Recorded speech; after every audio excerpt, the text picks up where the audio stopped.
Assalamualaikum warahmatullahi wabarakatuh. Selamat pagi teman-teman. Gimana kabarnya hari ini? Semoga selalu diberi kesehatan ya.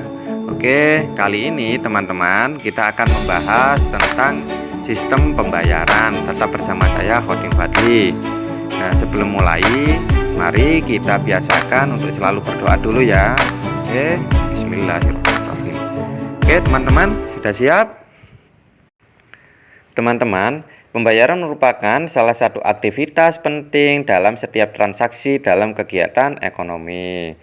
Nah, oleh karena itu, dalam pembayaran ada beberapa sistem atau terdapat sistem yang harus kita pahami bersama. Nah, apa yang dimaksud dengan sistem pembayaran? Nah, sistem pembayaran merupakan sistem yang berkaitan dengan pemindahan sejumlah nilai uang dari satu pihak ke pihak lain. Hal tersebut juga melibatkan berbagai lembaga, seperti melibatkan bank sentral, bank umum, maupun lembaga keuangan lainnya. Nah, prinsip dari sistem pembayaran. Dalam mengatur dan menjaga kelancaran sistem pembayaran, Bank Indonesia mengacu pada 4 prinsip kebijakan sistem pembayaran. Prinsip yang pertama adalah aman. Aman yang berarti bahwa segala resiko dalam sistem pembayaran seperti resiko likuiditas, resiko kredit, resiko fraud harus dapat dikelola dan dimitigasi dengan baik oleh setiap penyelenggaraan sistem pembayaran.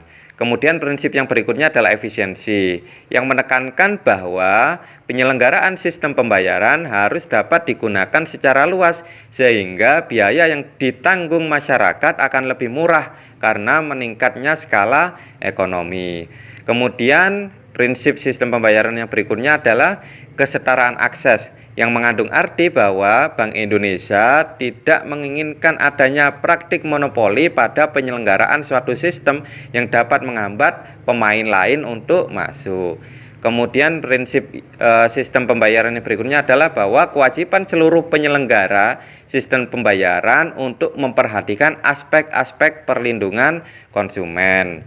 Nah, itu adalah beberapa prinsip dalam sistem pembayaran.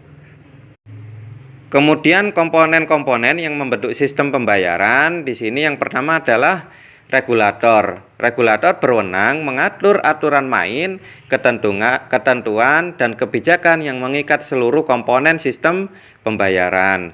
Kemudian komponen berikutnya adalah penyelenggara, yaitu adalah lembaga yang memastikan penyelesaian akhir dari seluruh transaksi yang terjadi di penggunanya. Kemudian yang berikutnya adalah instrumen, adalah alat pembayaran, baik tunai maupun non-tunai yang disepakati oleh para pengguna dalam melakukan transaksi. Kemudian komponen yang berikutnya adalah pengguna, yaitu konsumen yang memanfaatkan sistem pembayaran. Dan komponen yang membentuk sistem pembayaran berikutnya adalah infrastruktur, adalah sarana fisik yang mendukung operasional dari sistem pembayaran. Nah, itu adalah komponen-komponen yang membentuk sistem pembayaran, yaitu regulator, penyelenggara, instrumen, pengguna, dan infrastruktur. Kemudian yang berikutnya adalah peran sistem pembayaran dalam perekonomian. Nah, berikut ini merupakan peran sistem pembayaran dalam perekonomian. Yang pertama adalah menjamin kelancaran pasar sebagai tempat di mana transaksi terjadi. Kemudian memungkinkan terjadinya spesialisasi pada produksi, membantu menentukan seberapa efisien transaksi dilakukan dan diselesaikan. Kemudian mempengaruhi tingkat dan laju pertumbuhan ekonomi serta efisiensi pasar keuangan.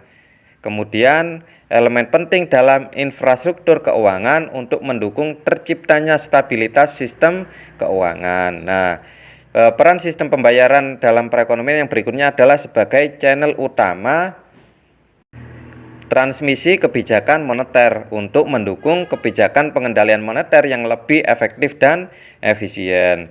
Kemudian mendukung efisiensi dan efektivitas fungsi intermediasi lembaga keuangan.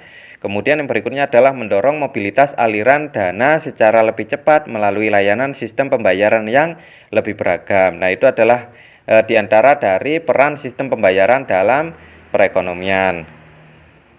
Untuk selanjutnya adalah terkait peran Bank Indonesia dalam sistem pembayaran yang teman-teman harus cari sebagai latihan, yaitu carilah informasi terbaru di media massa atau media elektronik, bisa melalui internet atau jurnal atau berita tentang peran Bank Indonesia dalam sistem pembayaran. Kemudian berikan analisis dan contoh tentang informasi peran Bank Indonesia dalam sistem pembayaran dari yang teman-teman dapatkan tersebut. Oke ya.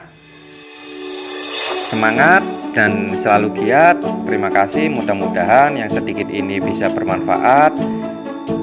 Sampai berjumpa lagi dengan Khotim Fadli pada pembahasan-pembahasan selanjutnya. Jika ada yang kurang jelas, silahkan tanya di kelas kalian masing-masing. Wallahul muwaffiq ila aqwamit thoriq. Wassalamualaikum warahmatullahi wabarakatuh.